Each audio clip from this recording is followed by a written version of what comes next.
Halo Sobat Ratu, balik lagi di Uyar Uyur Radar Blitar.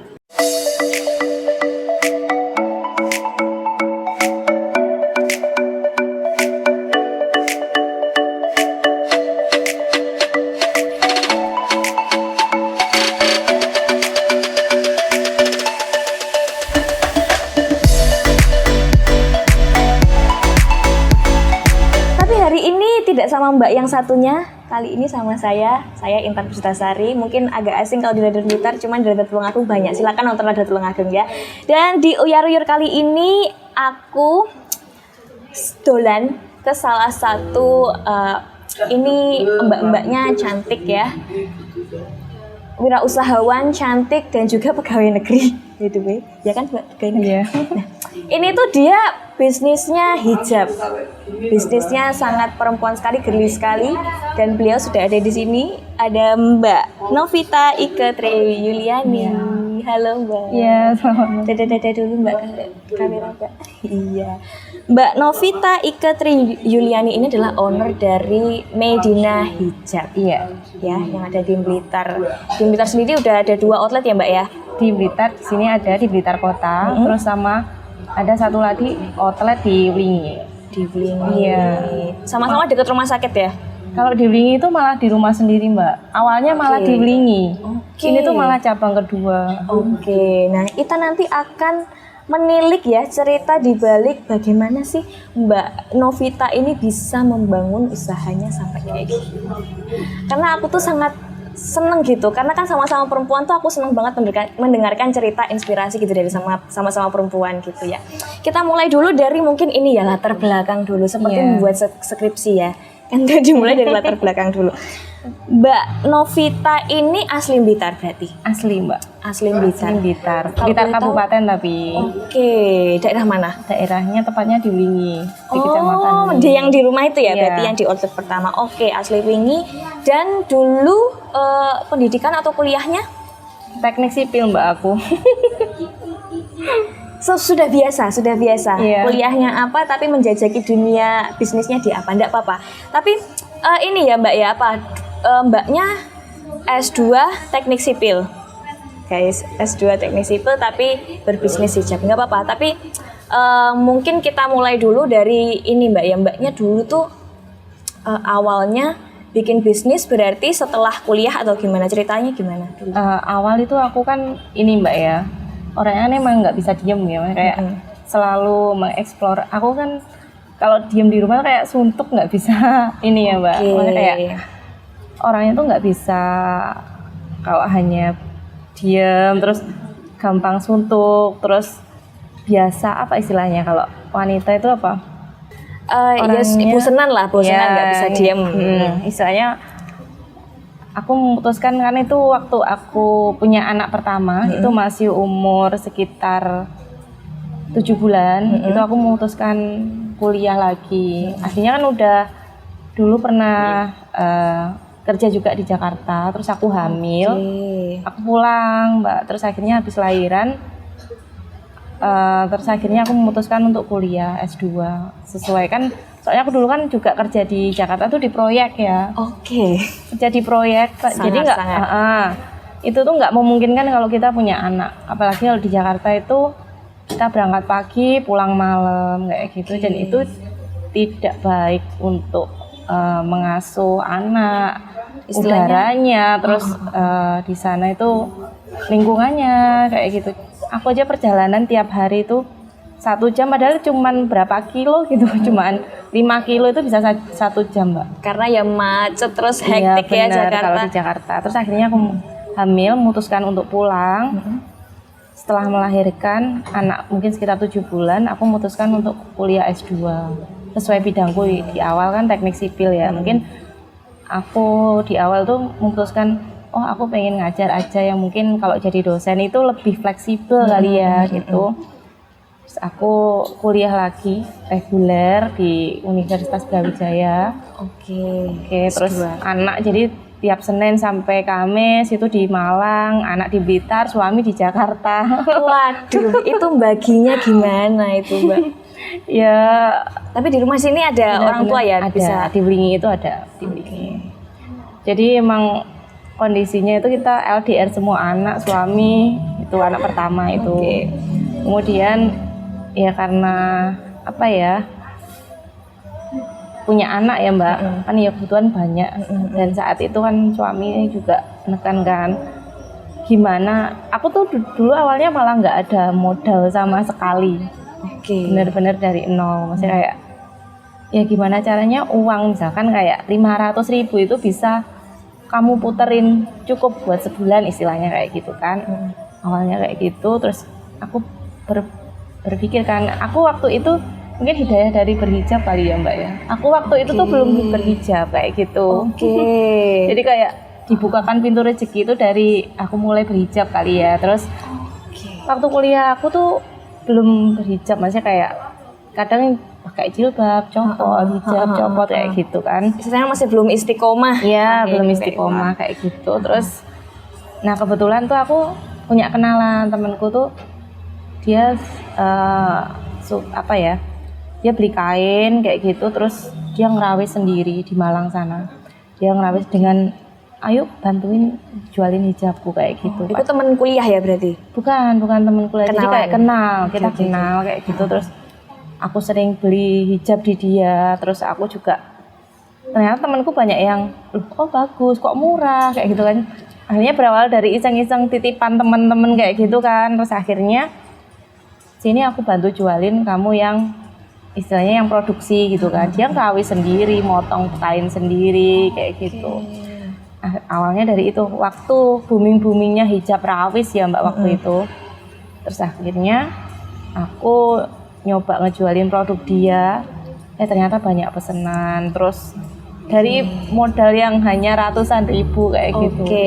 Membantu teman jualan hijab berarti jadi reseller ya? Iya, jadi reseller. Dulu awalnya jadi reseller ratusan ribu. Itu tahun berapa waktu jadi reseller itu berarti? Tahun 2017. 2017. Terus akhirnya kenapa bisa kepikiran untuk bikin produksi sendiri? Karena permintaan Mbak, permintaan banyak. Terus waktu itu tuh emang hijab rawis tuh lagi booming ya, lagi viral lah lagi ibaratnya. viral. Dulu kan awalnya kalau hijab itu Paris ya, bahan Paris. Nah waktu itu hijab rawis tuh lagi banyak-banyaknya, booming-boomingnya. Terus ada banyak hijab-hijab instan juga yang lagi viral gitu ya. Terus aku coba lah post di marketplace Facebook itu. Dulu masih Facebook ya? Iya. Masih belum ada Shopee, belum ada ini ya? Belum ada, masih Instagram tuh orang cuman ngertinya cuman ini ya, IG itu cuman orang tuh ngertinya cuman ngepost. Iya, ngepost foto kayak bukan gitu. untuk jualan kan dulu. Bener. Jadi dulu aku ngepostnya di marketplace itu, di marketplace-nya Facebook itu. Jadi orang-orang kayak di sekitaran Blitar sini tuh tahu, loh kok murah kayak gitu, di bawah, benar-benar di bawah harga pasaran. Itu berarti sudah ada brand Medina apa masih reseller aja? Belum ya berarti? Itu aku masih reseller Mbak itu.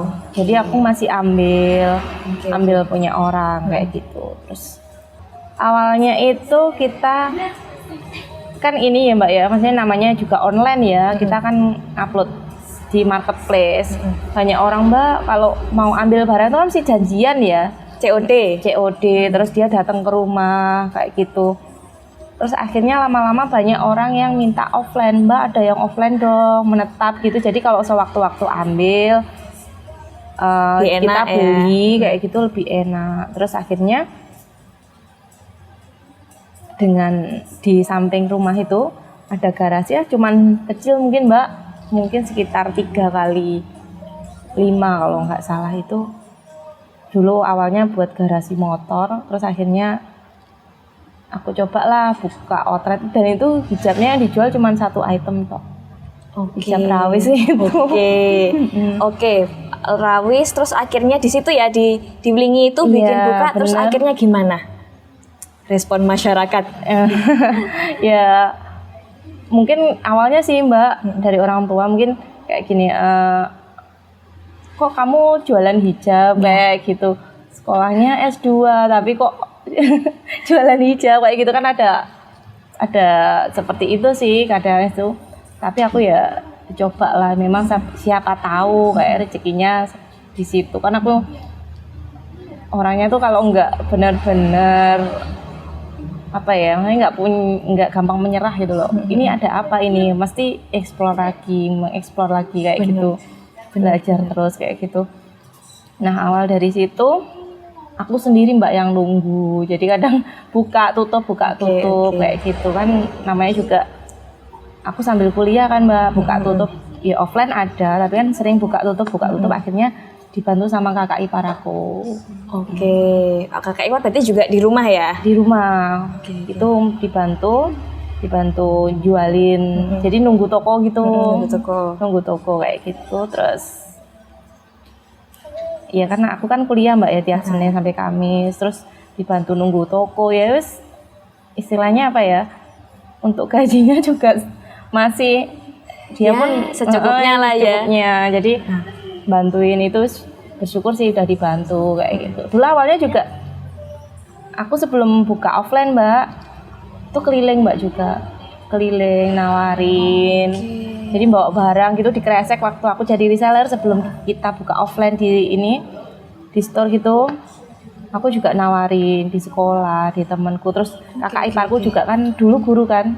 Sekarang juga guru, maksudnya guru itu dibawa, jadi Kresek itu dibawa ke sekolah gitu, ditawarin ke teman-temannya. Terus aku juga keliling sama kakak iparku yang satunya itu ke saudara-saudara kayak gitu. Tapi alhamdulillah meskipun keluarga juga pernah ngomong, aduh sampean wes kuliah S2 teknik kok dodolan jilbab, tapi tetap mendukung ya meskipun kayak gitu. Tetap mendukung kayak gitu. Oke. Di tahun berapa itu mulai buka outlet pertama? 2017. Outletnya 2017 ya berarti? Iya. Oke, di 2017 itu terus mulai berada di bagian ini, puncaknya tahun berapa? Itu kan berarti mulai, terus kan naik-naik terus kan? Iya. Mulai puncaknya di tahun berapa ya mbak ya? Mulai rame banget, banyak banget sampai kewalahan, pernah nggak waktu itu dulu? Pernah. Pokok kalau nggak salah itu setahun ke 2 tahun itu mbak. Pokok ya yang itu sampai aku berani ambil kain. Nah kayak itu kan permintaan banyak mbak, dan aku tuh kalau jual tuh nggak hanya ngejual tapi juga nge-review make kayak gitu. Istilahnya marketingnya juga ownernya sendiri. Kalau sekarang kan udah nggak bikin konten sendiri kan, jadi dibantu sama karyawanku kalau sekarang. Kalau dulu ya semuanya nunggu toko, kita bikin katalog sendiri kan. Dulu aku juga bikin katalog juga, terus bikin foto sendiri, try on, bikin video. Setelah berani produksi kan itu berarti? Enggak, pokok aku mulai buka online itu aku bikin katalog sendiri, nge-review sendiri kayak gitu. Sangat loh mbak, sangat loh. Maksudnya wes oke niat, ini semuanya tuh dikerjakan satu-satu. Iya bener. Terus apa namanya, supaya apa caranya ben payu kan gitu. Iya. Soalnya kan kebanyakan itu, ini kan dari yang aku lihat aja sih mbak, kayak orang tuh kalau udah mulai usaha, misal 1 bulan 2 bulan itu memang sepi, nggak ada yang kayak sudah patah semangat gitu loh. Tapi mbaknya ini luar biasa loh teman-teman. Oke lanjut mbak. Iya gitu terus. Oke, mulai banyak pesanan akhirnya berani produksi sendiri. Itu gimana produksi sendiri awalnya ceritanya? Produksi sendiri itu kita kan beli kain ya mbak ya, beli kain terus nyoba lah, kan itu permintaan model-model hijab yang lagi viral, lagi lame kan. Rawis tetap masih ada. Terus ya kayak hijab-hijab instan yang bahan yang waktu itu maksudnya yang lagi booming di kalangan anak muda, kayak hijab rempel, terus simple pad yang ada talinya kayak gitu. Itu biar kita tetap terjangkau harganya kayak gitu. Terus coba produksi sendiri, terus beli mesin jahit, mesin obras, mesin neci. Nah, di rumah ya itu ya berarti? Di rumah. Ada terus, berapa itu dulu mbak? Apanya mbak karya? Mesin karyawan sama jahitnya itu? Kalau mesin jahitnya dulu tuh mesin jahitnya ada 3, kemudian ada mesin obras, ada mesin neci, tapi itu mbak terkendalanya di karyawan. Jadi kayak ya mungkin pas cobaannya kayak gitu kali ya. Pas dikala kita permintaannya banyak, terus udah berani beli kain kan, ternyata ini apa? Aku juga ngajari sih, misalnya kayak belajar pola. Jadi kayak benar-benar belajar dari nol mbak. Bikin pola, gimana sih caranya, misalkan dengan bahan segini bisa bikin hijab yang maksudnya nggak buang-buang kain kayak gitu. Biar tetap kita itu produksinya tuh murah. Kan sebenarnya kan materialnya itu jangan sampai buang banyak kan, gitu kan termasuk bahan kan kayak gitu. Eman-eman lah ya kalau Iya, enggak banyak kan gimana caranya supaya ini efisien. Iya, kan, gitu. efisien bener. Jadi Keren. aku belajar bikin pola juga Mbak, bikin pola, terus belajar motong juga, motong pakai mesin potong itu. Jadi benar-benar Oke. dari apa ya, marketnya juga sendiri, belajar sendiri, terus produksinya, bikin polanya kayak gitu. Terus Ibaratnya kalau dulu bikin pola konstruksi, sekarang bikin pola Iya, juga, iya, gitu ya. benar. Oke, pas kuliahnya bikin pola konstruksi, sekarang bikin pola juga. iya. Terus mulai kan permintaan banyak, kemudian nah itu penjahit itu kadang masuk, kadang enggak, terus kondisinya kain itu masih belum dikerjakan, itu cuma dipotong tapi nggak dikerjakan. Terus aku selidiki, misalnya kayak loh kok aneh, malah kadang masuk kadang enggak, ternyata ya ada plus minusnya Mbak, kayak gitu tuh kita nggak bisa ngontrol dan kita nggak bisa fokus di dua tempat tuh, ternyata nggak bisa. Jadi kayak aku ngontrol di tempat produksi, aku ngontrol juga di penjualan tuh nggak bisa Mbak. Oke, terus apa yang terjadi Mbak? Ternyata setelah diselidiki para Iya. penjahit ini, Ternyata mereka tuh nyoba bikin sendiri, mereka juga jual sendiri. Jadi aku ajari seperti ini kayak gitu, malah itu aku sih nggak apa-apa, tapi ya itu buat pengalaman aja sih Mbak. Terus akhirnya mereka tuh ya sebenarnya bikin sendiri, dijual akhirnya buka sendiri ya?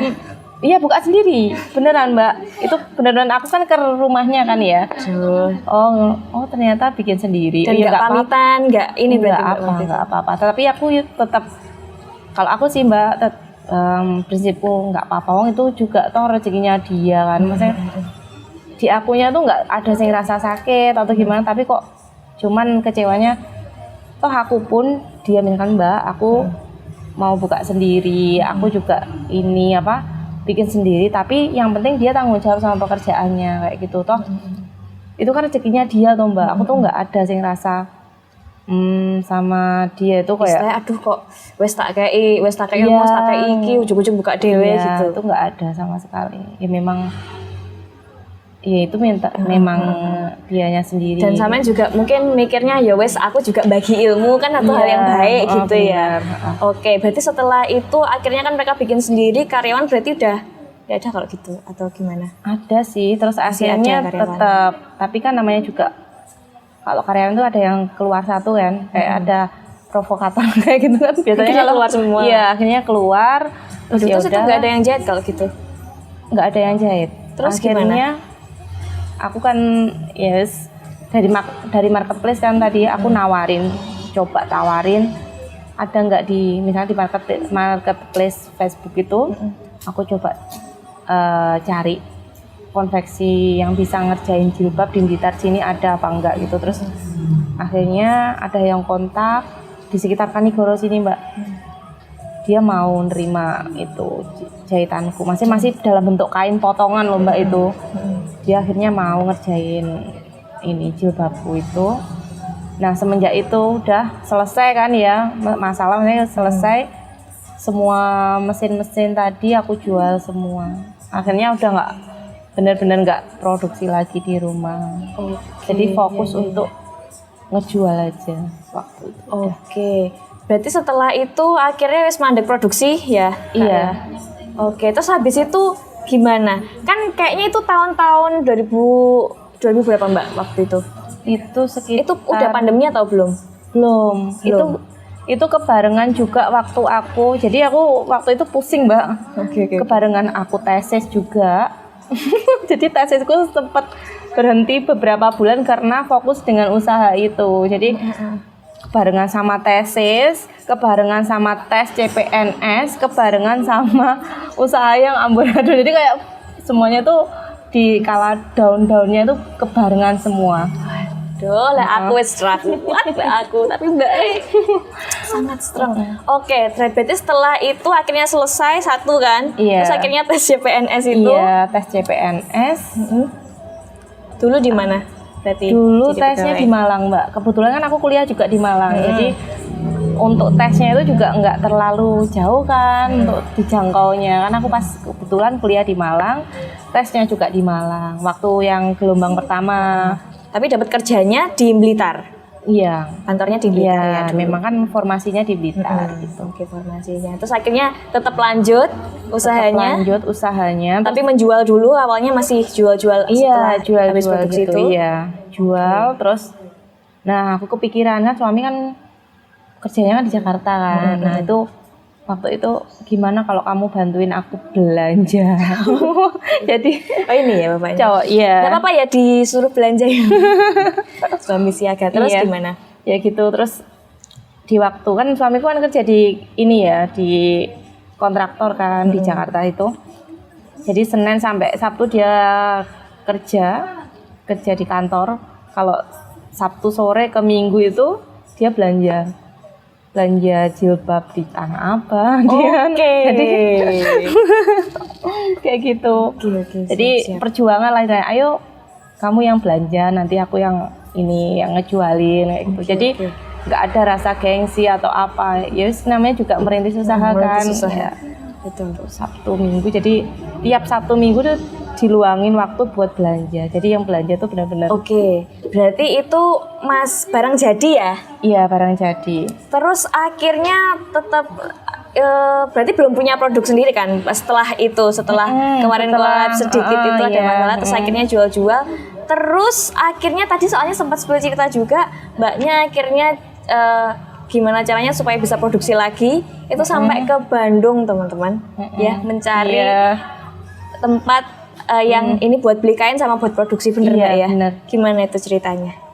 Soalnya aku kan tiap tahun tuh mesti punya target Mbak kayak kalau misalkan kayak gini tahun ini misalkan kita bisa menjual dengan harga murah ya kita sudah punya supplier tetap misalkan di Jakarta tahun depan berarti kita harus produksi jadi kayak tiap tahun tuh kita harus Punya ada goals ya? peningkatan ya kayak kita harus bisa produksi sendiri kan. Kita nggak bisa tergantung soalnya gini Mbak kalau kita kayak gini ya misalnya kayak jual hijab kita tergantung sama orang kayak gitu kita nggak bisa produksi sendiri dikala barang itu lagi banyak peminatnya kita mesti kalah Mbak jadi kayak oh warna ini hijab ini habis bestseller soalnya jadi kayak kita tergantung sama dia kita bisa jual kalau ada barang di dia kayak gitu harganya. Terus dan akhirnya kita tuh sering kayak gitu rebutan kalau kita nggak bisa produksi sendiri itu di supplier tuh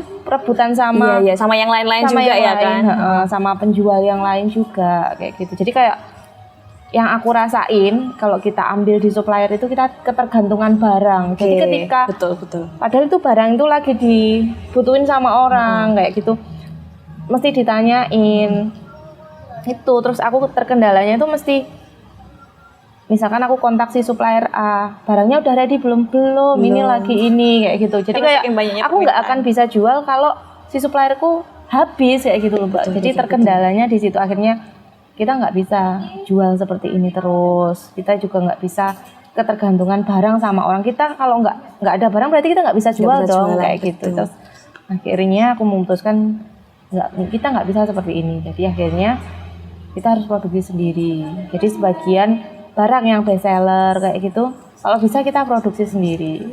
Oke, akhirnya di Bandung itu pencariannya berapa lama itu Mbak? Ya mungkin dari kontak-kontak nggak tahu sih dan itu ini Mbak apa ya ada cerita yang ini nggak? Awalnya sih kayak Kesan. namanya juga jauh kan ya kita kontak kan by phone kayak supplier kain terus si konveksi juga kan kita kontak by phone hanya istilahnya hanya rasa percaya ya. Nah itu kita nggak pernah ketemu betul. dan itu Gimana itu? udah bolak-balik istilahnya kita udah ya nggak bolak-balik sih sekali dua kali itu kita udah kirim kain sama mereka nggak tahu dijual atau sama si konveksi ini ternyata barang nggak dikirim itu yang konveksi pertama sama yang kedua terus yang dua kali ya Oke. Ya pertama sih awal-awalnya lancar Mbak, terus lama-kelamaan tuh kayak ada yang ganjal. Katanya Kok aneh belum, gitu ya? barang belum dikirim, ternyata ya memang nggak tahu dikirim. Aku mintain resi juga nggak dikirim. Alasannya dengan entah si ekspedisinya salah Terus input kakean barang, alasan lah ya gitu kayak ya. gitu. Ya udah akhirnya nyari lagi konveksi. Jadi aku tuh juga suka traveling kan, juga maksudnya kayak jalan-jalan ke luar kota ya wis sekalian kita cari supplier kain, kita cari konveksi di sana.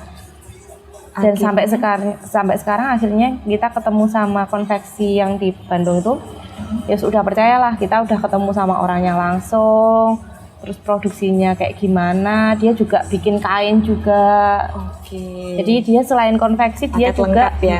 dia juga produksi kain juga. Jadi enak misalkan aku minta kain yang ini ada enggak kayak gitu, dibikinkan sama dia. Terus sekalian sama dijahit atau di laser. Oke. Bahkan printing itu juga dia yang ngerjain. Oke. Berarti tadi pernah ketipu sama konveksi. Beberapa loh. Ini tadi 2, berarti sampai berapa kali sampai ketemu yang sekarang? Ini yang ketiga. Yang ketiga, berarti 2 kali, dan itu kan juga meskipun 2 kali tapi itu banyak loh, itu modalnya yang dikeluarkan banyak loh di konveksi besar loh. Terus gimana waktu itu nggak gitu kayak susah gitu kan itu? Ya awalnya sih Mbak, namanya juga ya kita ketipu. Ya kan nggak dikit ya kita belanja kain. Terus itu belanja kain tuh kita mesti cash, nggak pernah. Kan kalau belanja kain mesti cash kan Mbak, nggak bisa kalau di konveksi di supplier kain tuh kita ngambil barang dulu, kecuali kalau konveksi itu mungkin barang dikirim baru bayar ongkosnya konveksi kayak gitu. Jadi awalnya kayak gitu, maksudnya si konveksinya itu aku cuman bilang gini, kalau rezeki pasti dikasih ganti yang lain. Itu Mbak, yang bikin adem ayam itu suamiku juga sering ngingetin, kalau bukan rezeki itu meskipun dikejar bagaimanapun nggak akan maksudnya nggak akan kemana kayak gitu. Jadi pasti nanti diganti rezeki yang lebih kayak gitu. Yang penting kita di hati itu ikhlas, legowo. Dan itu Mbak yang agak sulit tuh kan dulu awal-awal kayak gitu. Jadi kayak sekali 2 kali kayak itu, oh ya memang bukan rezeki kita, mungkin kita habis ini diganti rezeki yang lain kayak gitu sih. Nggak ada yang waduh gimana ini, kalau aku bisa mikir kayak gitu ya Mbak, stres aku bisa mungkin. Iya benar. Karena sebenarnya kalau menurutku inti dari usaha itu adalah nggak pernah ngerasa cukup baik. Istilahnya mau belajar terus, dan kalau misalnya ada masalah itu diselesaikan dengan baik dan nggak langsung patah gara-gara masalah itu ya. Benar. Ini perjalanannya lumayan panjang banget sih, dan ini menarik kalau menurutku Mbak. Oke, lanjut ya. Setelah akhirnya sekarang sudah sama konveksi yang baru, terus brandnya juga berjalan dengan baik. Sekarang gimana keadaannya? Sekarang kendalanya itu di market mungkin ya. Jadi apalagi kan kemarin berarti kan sempat menghadapi pandemi juga, itu gimana itu? Benar. Waktu pandemi itu ya Mbak ya. Yes, mau nggak mau tetap, tapi karyawannya nggak ada yang keluar juga. Maksudnya ya dengan penghasilan yang segitu, ya maksudnya kayak nggak seperti biasanya kan Mbak. Kadang pernah itu sehari itu cuman berapa ya, 70.000 ya waktu pandemi ya. Benar-benar 70.000 itu karena nggak ada sama sekali orang yang beli di online, keluar dari rumah itu loh Mbak. Bahkan istilahnya gini, gimana orang mau beli, kayak maksudnya kayak ini kan istilahnya bukan kebutuhan pokok ya. Kayak hijab, baju itu kan bukan kebutuhan pokok ya waktu pandemi itu. Jadi orang tuh memilih lebih baik makan daripada membeli hijab atau apa kayak gitu. Prioritasnya lain. Lebih ke kesehatan. Apalagi waktu pandemi itu banyak orang yang di PHK kan Mbak. Jadi kayak berimbas juga ke ekonomi penjual kayak gini. Waktu pandemi itu kayaknya menguatkan ini juga yang bagian online-nya bagaimana? Iya. Strateginya waktu pandemi itu ya kita ke online-nya juga, terus lebih ke COD sih Mbak dulu. Kan dulu waktu itu ada kurir ya. Waktu pandemi itu lagi marak-maraknya banyak-banyaknya kurir ya. Orang banyak memanfaatkan pakai kurir itu. Jadi kita kayak gini, kayak gini kayak menyesuaikan. Oh, orang nggak berani datang ke store, terus kita juga membatasi Mbak waktu itu. Jadi orang tuh kayak males kan, takutnya gini, datang ke store ya kan. Selama waktu pandemi itu kita memang sengaja sih ada aturan nggak boleh dicoba kayak gitu. Jadi orang tuh jadi tambah malas ke store lagi kayak gitu. Soalnya takutnya Mbak, kita kan juga saling menjaga kan. Kalau kita dicoba, misalkan kita nggak tahu ya waktu itu ada yang OTG atau gimana. Betul. Ketika orang itu make terus kita juga sama-sama menjaga customer lah kayak gitu. Iya. Takutnya kena. Tapi dengan seperti itu kita terapkan aturan seperti itu, malah orang malas ke store. Akhirnya kita nyobalah ke online, ke Shopee kayak gitu. Dan di online gimana waktu itu Mbak? Bagus atau juga masih harus pelan-pelan dulu? Pelan-pelan Mbak, waktu pandemi benar-benar pokok bisa bayar karyawan aja deh kayak waktu itu. Oke. Berarti titik naik turunnya itu benar-benar terasa ya Mbak ya? Mbak, waktu itu sehari itu ya dapat omset 500-700 ribu itu alhamdulillah banget beneran. Soalnya kan pernah kan sehari itu cuman laku 70 ribu beneran. Waktu pandemi, apalagi waktu pemerintah semuanya suruh lockdown, nggak boleh kemana-mana itu sih waktu terpuruknya juga. Makanya kayak naik turunnya. Terus setelah pandemi akhirnya kan sudah normal lagi, udah bisa balik lagi ya. Dan bisa balik lagi, alhamdulillah. Tapi nggak langsung sih Mbak. Jadi kayak orang tuh butuh adaptasi juga. Soalnya waktu setelah pandemi itu banyak orang yang nggak punya kerjaan. Dibilangin kayak pandemi itu efeknya luar biasa. Istilahnya orang prioritasnya buat makan dulu aja kayak gitu. Bener. Terus akhirnya sekarang tapi alhamdulillah berjalan dengan lancar ya Mbak ya. Alhamdulillah. Dan sekarang kan akhirnya buka outlet baru kan setelah ini buka outlet barunya itu pas pandemi ya kalau nggak salah ya. Iya, awal pandemi itu. Oke, 2020 awal kayaknya. Iya, tuh outletnya udah kecil ya kan, di dalam gang lagi. Berarti sebelumnya bukan di sini ya? Bukan di sini. Oke. Cuman 3x7 outletnya itu. Cuman istilahnya kan banyak kan permintaan juga yang orang dari Blitar kota, yang dari Garum itu kan kalau ke Wlingi itu kejauhan. Jadi banyak yang request, ini karena request sih Mbak, kita buka outlet kayak gitu. Banyak buka dong Kak di Blitar kota. Akhirnya oke lah kita buka di sini. Ini berarti mulai tahun berapa yang ini, yang baru? Yang baru ini tahun berapa ya? 2000. Pokoknya pandemi itu loh Mbak. Iya, 2019. Iya. Pokoknya mau corona itu loh. Pokoknya kita buka langsung corona. Ya itu. Pas-pase ya. Iya. Namanya juga enggak tahu kan kayak bener. gimana. Oke. Sekarang sudah lancar. Dan di sini sih aku ngelihatnya ini produksi sendiri ya yang motif-motif kayak gini atau apa itu? Kalau yang itu kita beli ini Mbak, roll-rollan kain kayak gitu. Terus kita juga ngelaser sendiri. Laser. Ini berarti yang milih motifnya berarti sampean sendiri. Iya benar. Wah, luar biasa loh. Ini keren-keren dan kekinian teman-teman ya. Iya. Kalau misal kepo langsung aja datang ke Maidina Store. Hijab. Maidina Hijab ini yang di depannya RSUD Mardi Waluyo. Oke, ada lagi yang satu di dekatnya di mana tadi? Di Wlingi. Iya. Di daerah dekat RSUD situ juga ya? Enggak. Telkom Wlingi. Telkom Wlingi. Di Meru Mbak. Telkom Wlingi itu masuk gang ke selatan. Aku aja saya nggak berjilbab, nyawangnya tuh lucu-lucu loh. Iya. Ini mungkin mbaknya. Ini mungkin ya. Mungkin bisa nanti coba ya. Kayu ya. Oke. Perjalanan Mbak Novita ini benar-benar panjang banget teman-teman, dan memang bisnis kayak gitu ya Mbak ya? Iya pasti Mbak. Jadi yang penting itu kita tetap struggle, terus kita tetap harus beradaptasi yang penting. Benar. Apalagi dengan sekarang itu persaingan bisnis market. Nah, zaman sekarang kan penjual yang jual hijab kayak gini kan juga nggak cuma 1-2 kan, dan di kota-kota kan banyak kan. Di Blitar ini pasti juga istilahnya kompetitor ya, kompetitornya pasti banyak. Kalau menurut Mbak sendiri gimana menghadapi kayak gitu, cara menyikapinya gimana? Kalau aku dulu itu mikirnya Mbak, kalau kayak gini, pandanganku dulu kayak hijab itu kayak aku waktu melihat di toko hijab Mbak, itu mesti Dan aku pun pernah kan misalnya kayak di outlet hijab gitu kan, stoknya misalnya kayak kita nanyakan stok ya. Jadi kita itu jadi trendsetter Mbak sebenarnya. Dengan display seperti ini tuh kita pertama kali misalnya kayak kita bisa milih-milih sendiri hijabnya kayak di supermarket gitu loh, kayak di Indomaret orang kan lebih seneng ngambil-ngambil sendiri, milih-milih sendiri kayak gitu kan, dibebasin seperti itu. Nah, aku dulu tuh pengalaman soalnya kayak tanya-tanya misalkan stoknya di belakang atau di mana gitu ya. Dia cuman display beberapa dengan outlet yang seadanya kayak gitu. Jadi kayak sungkan gitu loh, kita pembeli kayak, Mbak ini yang warna yang lain ada nggak? Ini motif yang lain ada nggak? Kayak gitu. Ngakain takut gitu ya, kan. Dan kadang-kadang tuh si penjualnya udah ditanyain gitu. Terus males. Iya.